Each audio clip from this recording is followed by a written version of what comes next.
Les gegantines forces interiors de la Terra han doblegat i deformat estrats que inicialment s'havien dipositat de forma horitzontal al fons de mars, oceans o grans depressions. La pluja, el vent, el gel, les inundacions i riuades i l'embat de les onades erosionen contínuament la superfície de la Terra. Els materials erosionats són transportats, dipositats i compactats juntament amb elements orgànics arrossegats pel vent o l'aigua. Aquests sediments es van estratificant al fons de grans depressions, de mars i oceans i també de llacs, com el de Banyoles, a la província de Girona. Nosaltres ens dediquem a reconstruir el clima a partir de l'estudi d'aquests sediments. Nosaltres venim aquí amb una plataforma de perforació, extraiem aquests sediments sense pertorbar i els estudiem capeta a capeta. Llavors ens permet reconstruir el clima, per exemple, dels darrers 2.000 anys. I en aquests 2.000 anys hem vist que l'època romana és un pèl més càlida i àrida que l'actualitat, mentre que la petita edat del gel, que és un període que se situa entre els segles XIV i XVIII, és més fred i més humit. Una de les altres avantatges que té les dades climàtiques generades a partir de l'estudi dels sediments dels llacs és que es poden comprovar quan fiables són les prediccions que es fan amb els models climàtics globals. Corrent aquests models amb les dades climàtiques generades per nosaltres, és a dir, corrent aquests models cap al passat, es pot veure quan fiables són aquests models reproduint les variacions que veiem nosaltres i, per tant, quan fiables són aquestes prediccions que es donen cap al futur.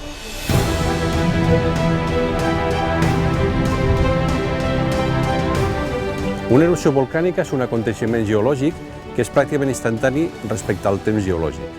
Ahir el que tenim és que, respecte a un paleorelleu, un relleu que tenim, aquesta erupció ens deposita una sèrie de dipòsits que es converteixen en estrats, i aquests estrats el que ens marquen és una referència temporal, que si sabem l'edat d'aquesta erupció, podem ja saber quina és l'edat dels materials que tenim per sobre, que són més recents, o els materials que tenim per sota, que seran més antics. Aquestes capes de material volcànic corresponen a una erupció que es va produir fa 170.000 anys. Va segellar un sòl d'aquest terreny, que aquest sòl, avui en dia, si l'estudiem, podem obtenir dades sobre la vegetació i el clima que va haver en aquella època, fa 170.000 anys. Quan es poden correlacionar sediments amb d'altres de zones allunyades, es pot obtenir un patró estratigràfic i així disposar d'una cronologia temporal molt més completa. Un exemple el tenim al sud-est de la península Ibèrica, a l'interior de la província d'Almeria, a tocar del poble de Sorbes. Aquí, el riu Aguas s'ha obert pas per enmig d'un nivell de guixos d'uns 100 metres de gruix. Amb relativa rapidesa, a escala geològica, tot el guix es dissol i acaba desapareixent. En canvi, a Almeria, al ser la zona més àrida d'Europa, la baixa pluviositat permet que els estrats de guix siguin dels millors conservats de tot el planeta. Però el més interessant són els sediments per damunt dels quals es varen situar els guixos.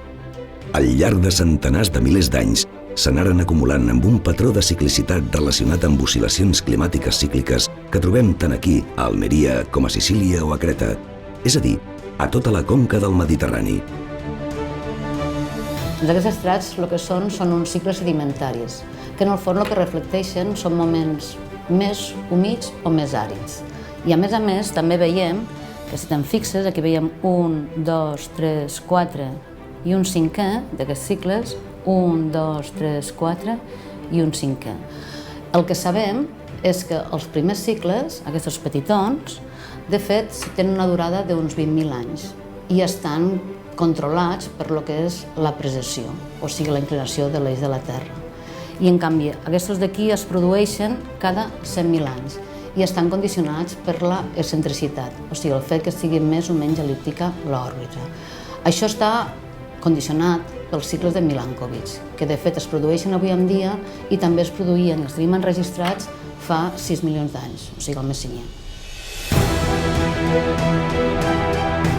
A part de la correlació d'estrats en diferents parts de la conca mediterrània, els materials dipositats aporten per ells mateixos informació directa de les condicions ambientals que es varen formar fa milions d'anys. Aquest fòssil és d'una ostra i en aquest mateix nivell, en altres indrets, s'han trobat coralls. Tot plegat ens diu que el mar en aquella època era més càlid que l'actual. Però estem a Montserrat i nivells marins com aquests hi ha diversos al llarg de la successió de la muntanya. D'aquesta informació, deduïm que el nivell del mar va experimentar importants variacions i que aquest paisatge res té a veure amb el que aquí mateix hi havia en el passat fa tan sols uns milions d'anys. Els conglomerats que formen el massís de Montserrat es van començar a dipositar ara fa cosa de 40 milions d'anys. I l'estructura del massís de Montserrat ens registra una sèrie de canvis del nivell del mar manifestats com una alternança de dipòsits continentals de conglomerats i una alternança amb nivells marins de gra més fi com els que es veuen a la meva esquerra. Aquesta alternança registra aquests nivells canvis de nivell del mar i alguns d'aquests canvis es poden relacionar amb canvis importants del medi ambient a escala global. Amb tota aquesta informació, no tan sols tenim una idea de com ha variat el clima en els darrers milers d'anys, sinó que fins i tot podem extrapolar-lo als darrers milions d'anys, el que ens dona una visió molt més àmplia dels canvis que han tingut lloc al nostre planeta i, per tant, ens permetrà comprendre millor els que puguin succeir en el futur. Tot això s'aconsegueix rascant literalment la superfície de la Terra, estudiant els materials que s'han dipositat en els primers centenars de metres. Imagineu-vos, doncs, quant hi ha per descobrir i conèixer fins al centre de la Terra, situat a 6.000 quilòmetres per sota dels nostres peus.